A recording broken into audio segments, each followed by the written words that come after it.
But thank you guys so much for coming. Are you learning something? Isn't that great? Wasn't this wonderful? This is really, really awesome. Thank you, Garrett. Thanks so much.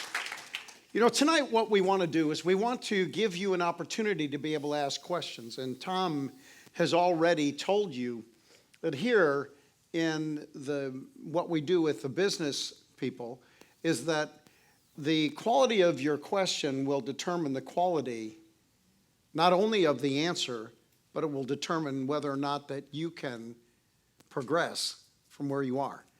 The whole idea about today and tomorrow is action. There are two levels of life that people live on. They live either on the intention side of life or they live on the action side of life. And you need to always be more interested in results than you are in process. Because most individuals will live and die, and they'll live completely in their intentions and in their processes. They'll very rarely ever live inside of their results or their actions. Because, one of the things that I have to do is that I have the privilege of being able to talk to single girls who have their hearts broken on a consistent basis.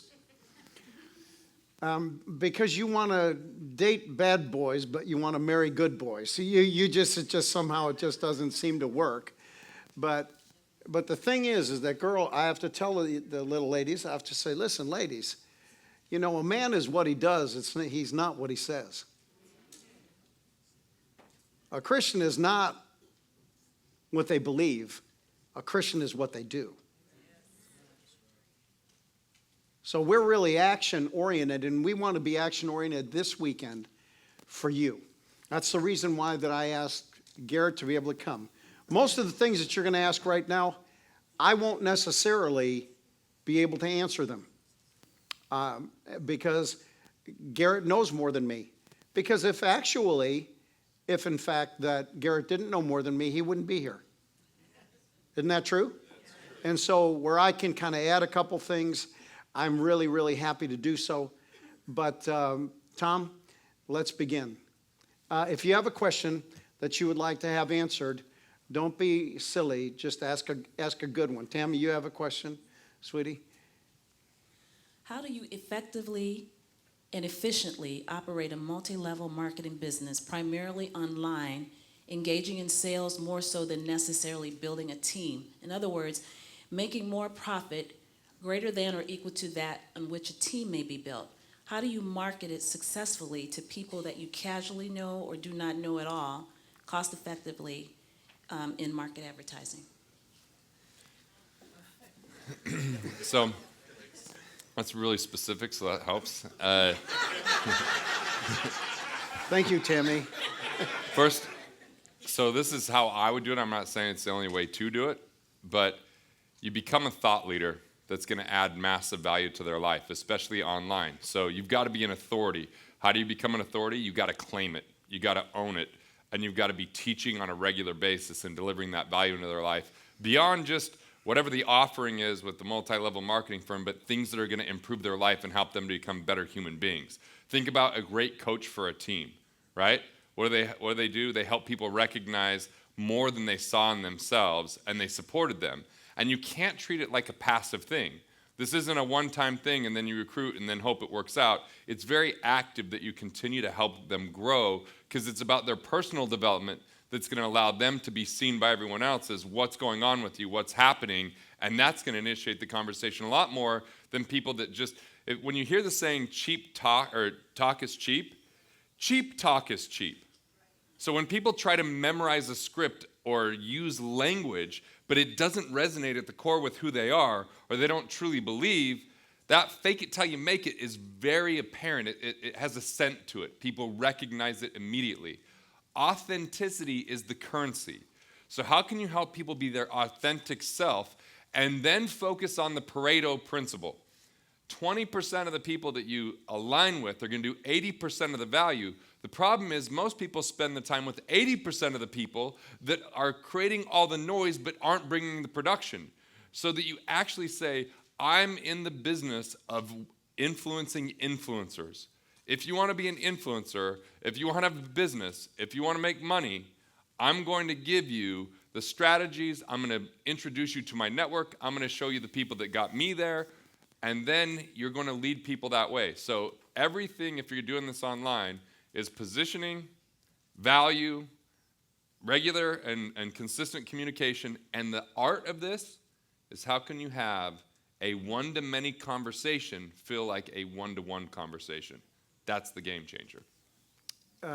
Let me add to that something that I think needs to be said, is that inside this room, and as you know, Garrett, most of your clientele are individuals that have already been through the not only the birth pangs, but also the birth of having to shed some unwanted and unneeded relationships. And so the same way that the Pareto principle is you have 80% of your growth or 80% of your productivity out of 20% of your people, we can say it when you're still in the process of shedding. We can actually say that we spend 90% of our time with people that need us and less than 10% of our time with people that we need. That's one of the things. The second thing that, and something that Garrett said that maybe some of you may have felt that he had glossed over, but it's a very, very important thing to your equation, and that is that you posture yourself as a coach, and you have to make that one-to-many conversation seem as a one-on-one conversation. So posturing as a coach, when you're a great coach, doesn't even necessarily mean that you were a great player, but that you can actually bring the best out in someone else. Now, in an MLM company, you need to realize that the greatest way to do something is exactly what Garrett's been talking about, and that is that you're able to take this seed that you have, time, encouragement, love, putting your hand on someone's shoulders, making sure that you have the right people around you, and you're able to take this amount of value, whether you call it time or whether you call it money or whether you call it encouragement, however you want to do it. But you're able to take that and you're able to multiply it in others.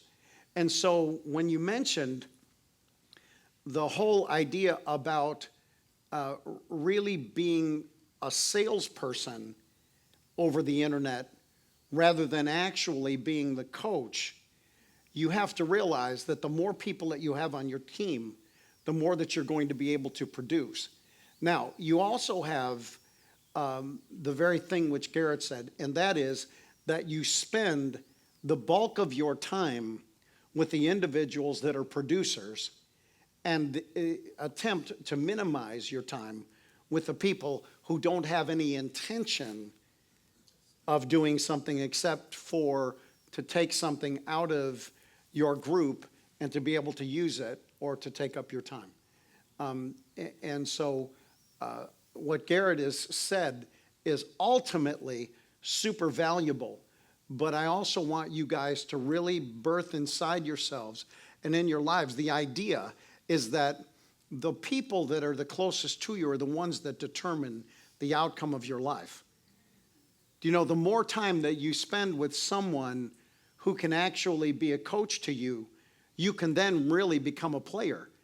But if in fact that what you're called upon is that you really need a coach, but then what you're doing is that you're having to coach others, you're not going anywhere. You need to get coached before you can coach so that you understand how to do it. Do you understand that? Are you guys good about that? Okay. Next, Rich. Stand up, Rich. I want everyone to see how pretty you are. Yeah. Well, thank you. Garrett, thank you for being here tonight. Really appreciate being in your presence. The principles that you're addressing today and that you'll be addressing tomorrow, I'd like to get your thoughts on whether there's a difference in how they apply in a corporate environment versus an environment where someone is in their own business. And then the second part of my question is, I'd like to get your thoughts on the future of the healthcare industry, particularly with government programs like Medicare and Medicaid and the intrusion of the government into the healthcare industry, and kind of what your thoughts of the future of that are. Well, I think first we have to be really clear that it's not healthcare, it's sick care. So the biggest problem with healthcare is it's not promoting health, it's only addressing a reactionary system of when people are already sick, and therefore it's never going to be a transformative experience in how it's set up right now. And when people allow their health to be predicated upon whether the government is going to pay for it or not, or whether it's free or not, then they're going to continue to be less healthy. It's proven in the world of finance. The wealthier you are, the better your insurance ratings are. They have super preferred and preferred plus if you have over a certain amount of money. Why? Because they know that they're going to be able to afford real care instead of deal with the sick care. So you're seeing the writing on the wall with a lot of the health insurance companies opting out, going out of business. You're seeing that, 90% of what we're paying for with health insurance is the least. It's back to the situation of 90-10. 10% of what we really need is being covered. 90% of it's bureaucracy and a whole bunch of cost. And we're now discouraging people from becoming doctors because they continue to make less money and they're required to see more people. Therefore, they're creating less value, which means they're becoming more and more depressed as human beings because they're not seeing a real impact in the world. And they want to, I know doctors that are telling their kids, don't be a doctor. It's the last thing you want to be, right? So what I see is that 20 years from now, if something major doesn't change, we're going to have a deteriorating situation with the actual healthcare because people are living longer, but they're living sicker. That's the problem. They're more dependent upon medication than ever before. They're more dependent upon all these types of things. So it just shows what we're talking about here. Your best healthcare plan is to take care of your health. I know people, my great aunt was one of them. They spend their whole life in scarcity, scrimping, saving, and stressing out over everything, and then they lose it all in 3 years in nursing care facilities and in the hospitals because they didn't take care of their health, and it starts to go down quick, and now all of a sudden they're willing to spend all their money on it. So that's my opinion on healthcare. Is it's a major issue, and if we don't change and we kept it exactly how it is today, we don't have enough money in the economy to handle what's going on. It destroys too much of the wealth. So I think that the world's moving through technology, that more and more things are becoming free. So no matter your political persuasion, like let's say Bernie Sanders gets up and says, I want free education. Well, I don't want to tax everyone to pay for that education, but I do believe through people becoming producers and contributing more, that we're going to move the free line and more of those things that we're paying for today, because there's things now that are free that we used to pay for, right? It's like people joke around, they're like, what, you bought a CD? Amazon Prime, you just get that for free, right? Like we're moving that way because of an advancement of technology. So my hope is technology will outpace bureaucracy, and that everything that we're seeing now that's most exciting is disruption, right? I think it's great that there's a disruption and that there's competition, even though a lot of the companies resist it. When I used to fly home and take a cab, it was $50 to $55. My last Uber ride was $15.57 to get home. The car was cleaner, and I knew where the car was, so that's disruption. I think that we're in a world where people better embrace skill, because if they're trying to live with what they knew in the past, it is going to be the most painful existence. Because, look, even Uber drivers, we're going to be in driverless cars before too long. Mark my words. There's just not. I think they have 2 cities right now, right? Yeah. That they're doing that. And they just don't crash. I'm a bad driver, I'll admit it. It's like every winter I at least hit something and have to, I'll take the driverless car. So that's the healthcare conversation. That's the reason why your car has all those tires around it and stuff. And it's not like I'm buying a cheap car to bang around. That's the other thing. So, and then your other question was, corporate environment versus a business. Okay, so it's a little bit different, but here's the thing. There's advantages to both. If you're a business owner, your disadvantage is, hey, if things don't work out, usually you as the business owner are the first person to get a pay cut. If there's a lawsuit, you're the one that takes the bullet. If there's a flood that comes through and your insurance doesn't cover it, that's on you. but you do have a lot of unlimited upside potential. But if you work in an organization, organizations that are dying are ones that are built upon time and effort. Hey, you showed up, you put in the time, you put in the effort, and we paid you for your time. That is an antiquated model. It's time for that model to die. We need to embrace the production economy. How do you personally contribute to the bottom line?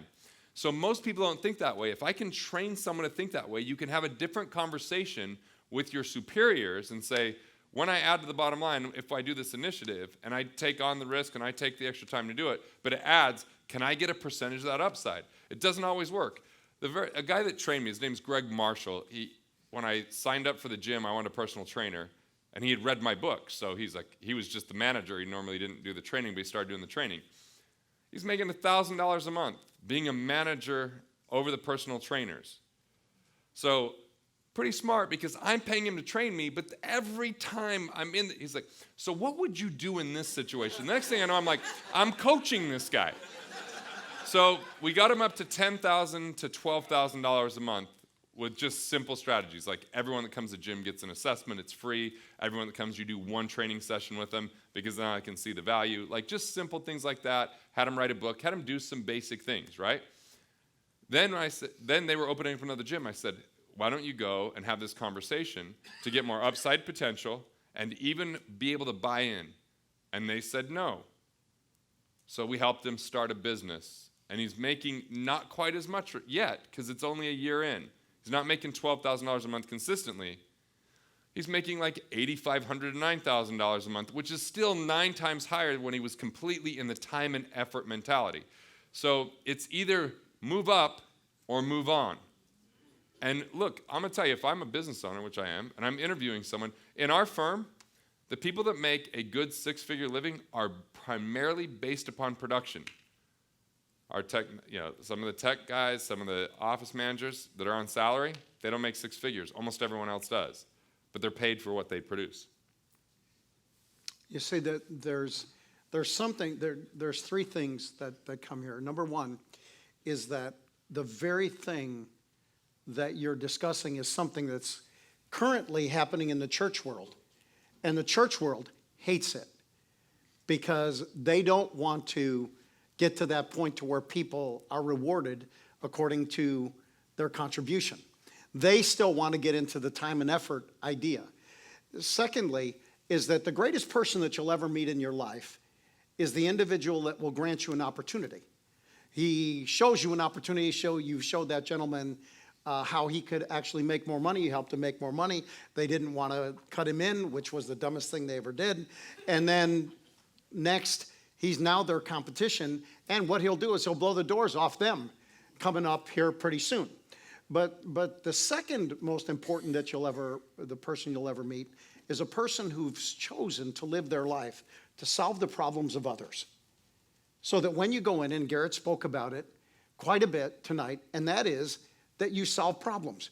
You go in to serve. You go in to give. One of the things that is a real hallmark to me about Garrett's life is that Garrett goes in to make a contribution. He doesn't go in to make a withdrawal. And in every relationship that you have, you are either a person who contributes or you're an individual who believes that you're there to withdraw. Now, the challenge is that life is moving away from people that are looking to make withdrawals because everybody wants to withdraw. So the people that you're going to want to be with have nothing to do with withdrawal. To be around people who really want to enrich me as an individual, someone who's here to solve my problems, because every one of us in this room is searching their entire life to find a problem solver. And so the things that Garrett has mentioned about these things are key to a person becoming free. You become free when money is really not your primary focus. If money is still your primary focus, you're not free because you're still thinking about money. But when you think about adding value and contributing everywhere you go, that becomes the definition of freedom. Somebody else? Yes, ma'am. Good evening, gentlemen. My question as a business, My question, as a business owner, you have a lot of tax deductions, a lot of benefits. Is it wise to invest in a solo 401k for the future, or is it best just to kind of leave the cash in the business? So when I wrote Killing Sacred Cows, on the cover it said, the 401k hoax, the great sacred cow. Last resort. 401k should be last resort. Here's why. You don't own a 401k. It's a government-sponsored qualified plan. You've now entered into a partnership with the government. So imagine if I'm How's your that partner. working for you? Yeah. So yeah, I mean, it's that simple. I mean, because here's the problem with it. They're saying, great, we'll let you defer your tax, but based upon our economic circumstance in the future, we'll tell you what our percentage ownership of this plan is. And no one would enter that partnership in a business, yet we do it every day in a 401k. Why? Because they're popular.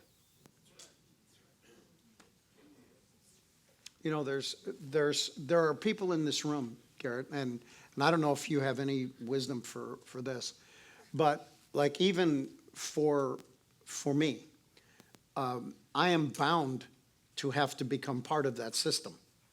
I can't opt out of that system in the arena of retirement. There are things that you have to become a part of. Now, when you have to become part of it, you have to become part of it, but that does not make all of the rest of the things which we've already discussed, make them a non-entity or give them any non-importance. As a matter of fact, it makes them more important.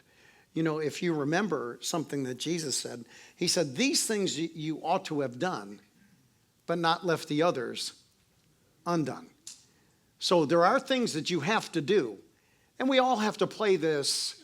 You know, we play this game, and that's what it is. It's a game because they honestly have a particular percentage of everything that you put into your 401k or your 409A or your 403B or whatever it is. They've got a percentage of that. They determine that percentage. Now, you have to become wise enough to understand how to have a short-term disappointed mindset in order to have a long-term excitement about the way that you've chosen to do something. You may think for a moment that things aren't exactly the way you want them, but you have to be able to look and see about the possibilities of all the things that are being said and take those possibilities. Because if you don't, then what you're doing is that you're just mentally stroking yourself because you're still bound to the very same system that you were bound to. And if you're going to become free, like on the fast track, Garrett mentioned 3 years. On a normal basis, freedom will take 7 years. You take your pick. Which one do you want? Every one of us has the opportunity to decide. Remember, decide, pesticide, suicide, homicide. Every one of the side words is that you're killing off one thing in favor. When you decide, you're killing off one opinion in favor of the other. Do you understand that? Okay. So you have to hold on to those things which you're learning. Someone else, let's take 2 more questions. Is 2 more good, Tom? One right here. Thank you. Okay, his name is Mike Linder. Hey, Mike, how are you? Real good. Freedom. There is nothing free out there. The government is shifting everything from, where's that, to tax. Tax is dictatorship. I come from that industry. All the government is doing right now is overregulating everything so they can bring those segments of whatever industry is out there. But what's your question? Okay, what is the question? There's nothing free. The government is industrializing everything out there so they can control it. Okay, but what's your question? What is my question? What's really free? Well, I mean, if you're taxing it, what's free? I think that you have a whole bunch of abilities that were given to you from the time you were born that you didn't pay for. And the government can't take your relationships away. And they can't take away they can't control your thinking unless you choose to focus on everything that you can't control and eliminate those things that you can. I can't control the world economy. I can't control a lot of things that the government's going to do, but I can control what I choose to focus on in this moment and what steps I take in my personal economy. So, yeah, they might tax me, but you know what? Every time the government makes a tax law change, they're a huge cruise ship, and I'm a small speedboat. I'm always a step ahead of them in the tax game. They're slow. They're bureaucratic. Thank you, Mike. Someone else? And then Ben, you'll be the last question. Hi, Richard Barno. It's Derek, we'll get you. it's sort of complex. I'll go fast. I'm a CTO for a healthcare technology company. Been 2 years developing a product, just now starting to get customers. I've got a lot of healthcare connections. I have a small percent of equity in the company, like 3%. I'm highly incentivized for business that I bring in. Nice. 28% on a grading scale down to about 10%. The first pieces of business that we bring in, there's still some equity on the table, so I might have an opportunity to trade income for equity. When does that make sense, and is there a formula to kind of determine what makes sense? We kind of have like a 5-year exit plan. Yeah, so because you're CTO, you have this unique situation where normally you don't get that What kind does of CTO mean? Chief Technology Officer. Okay, So just to let you guys know. it's cool. Like, what's cool about this I don't want you to is think we're all speaking Hungarian up because here. it's a private company. This isn't like normally if he had this kind of information in a public company, it would be considered insider trading if he took action on it. In a private company, he's close to it. He also has some control and influence over the outcome. So the key is you've got to have the type of cash flow to live a good life the next 5 years, because if you trade it all and bank it completely on an exit, that's an industry that moves pretty fast with a lot of changes and a lot of regulation. So you just have to make sure that you're taking care of yourself along the way and not going, one day, someday, 5 years, this is going to pay off. It's got to be that balance of now and in the future, not just the future. Right. It's sort of a matter of, like, once we get really successful, equity will be off the table. It's a question of, with, like, kind of the beginning equity, the beginning cash flow. To me, it's the only place that you could speculate because you're there. Okay. Don't go speculate in other investments. Yeah. But just realize that this is speculation no matter how solid the plan to a certain degree. Sure. It's not guaranteed. So what you've got to focus on is your foundation and your safety, and then that can be your growth plan. If your foundation and safety is handled, that will give you permission to put more equity and build more of that. So it's really, do you have your liquidity? Do you have your cash flow? Do you have your lifestyle? Then you can put a good portion into the equity from there. So inside that, remember two things that Garrett said. One was that you have your future, and you're always thinking about your future and what you're willing to invest into your future because you believe that that's going to have great benefit and productivity, and it's got promise, it's got prosperity in it. But you also have your present. And unless you can make your present pleasant, then what will end up happening is that you will end up hating if you don't achieve what you want to achieve in the 5-year plan. And so you need to make sure that you have a balance. It's almost kind of like I think of in the picture that I got when Garrett was talking about it was, it's almost kind of like driving a car that's stick shift. You always have to work in between the clutch and the gas in everything that you do. Because, Richard, you'll know how much money that you can really invest into the company and what kind of risk factor or speculation, we don't want to use the word risk, Yep. I guess, at some kind of level, but what type of speculation that you're comfortable with when you still have your wife and your children and a life that you have to look back at and say, you know, I really enjoyed this part of my life. And look, we made this great, you know, this great investment. And here we are today, you know, with, you know, diamonds on our teeth.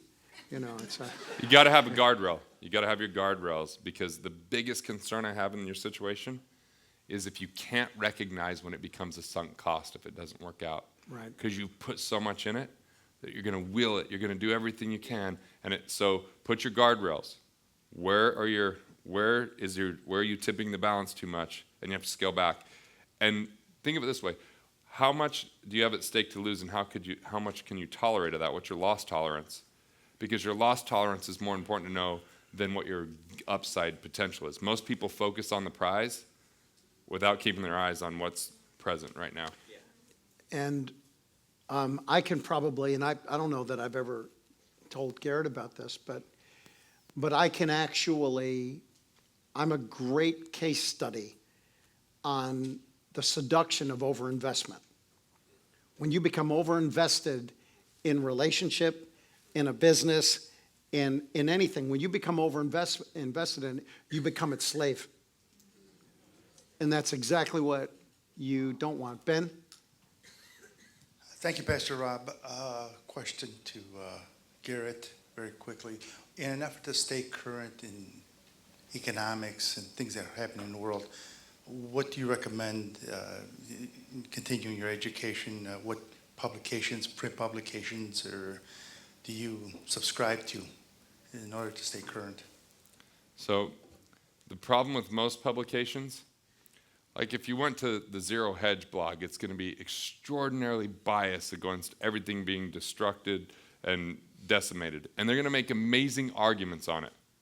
Or if you read The Economist, like my problem with most of the publications is that they start to sway people's behavior based upon what they think is going to happen, and it becomes a self-fulfilling prophecy. So the most important things that you can read are things that allow you to personally be more productive, and only consider things on the economy a leisurely, every now and again read, because they're wrong 90% of the time. They don't ever have the timing right. And so then what happens is people get in fear or worry, or it changes their conversation. So I read a lot, but it's more for research because I write for Forbes, not because I'm taking the advice and implementing it, you know? But there are a few, if we talk inside, I'll talk about the economists that I follow, because there's only a couple. Let me introduce a word that is true in most cases. It's not true in all cases, but it's true in most.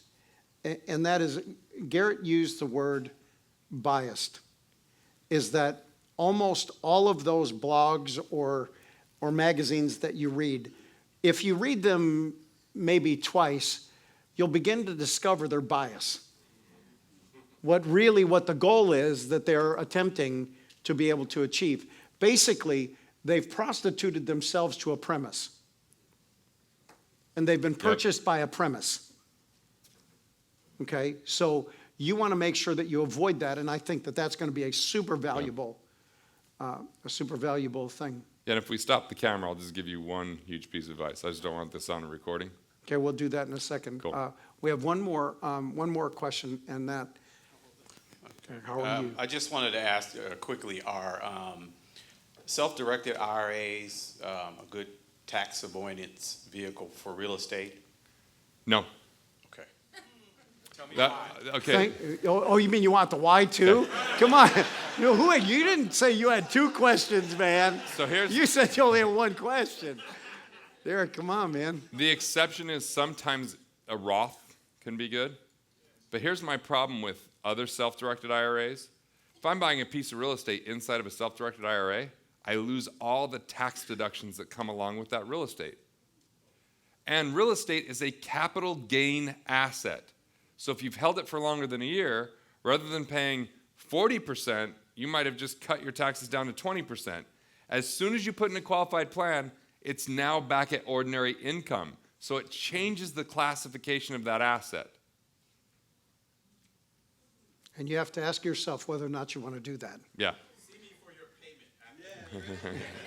So I'll answer your question now. So- Please turn that off. I just wanted to ask Garrett this. So everybody's going to go home tonight, and they're going to intend to come. I mean, their intentions are going to be to come tomorrow, right? So, Pillow's going to feel good, though. right, they're going to go home. They've been working all week. They're tired. They came tonight. But then, their spouse is going to be there. Their kids are going to be there. It's Saturday. It's their only day off before the... Can you give me a compelling reason, if you haven't already, why they should put their whole Saturday on hold and show up from 9 to 1? I've totally saved my best jokes for tomorrow. 100% holding back on the funny. Tomorrow, I'm going to put more money into your life. We're going to cover how you actually implement the 4 I's. So let me just I'll give a teaser. Did you know that if you have kids that are under 18, you could pay them up to $6,300 a year, and there's 0 tax on that? It's legal, it's ethical, and I'll give everybody a guide on exactly how to do it tomorrow. That's one example. Another example of what I'm going to cover tomorrow is the 5-part framework. What are the 5 pieces that if you have all 5, you will create economic independence, but if you're missing one, you might be in the 98% that never get there.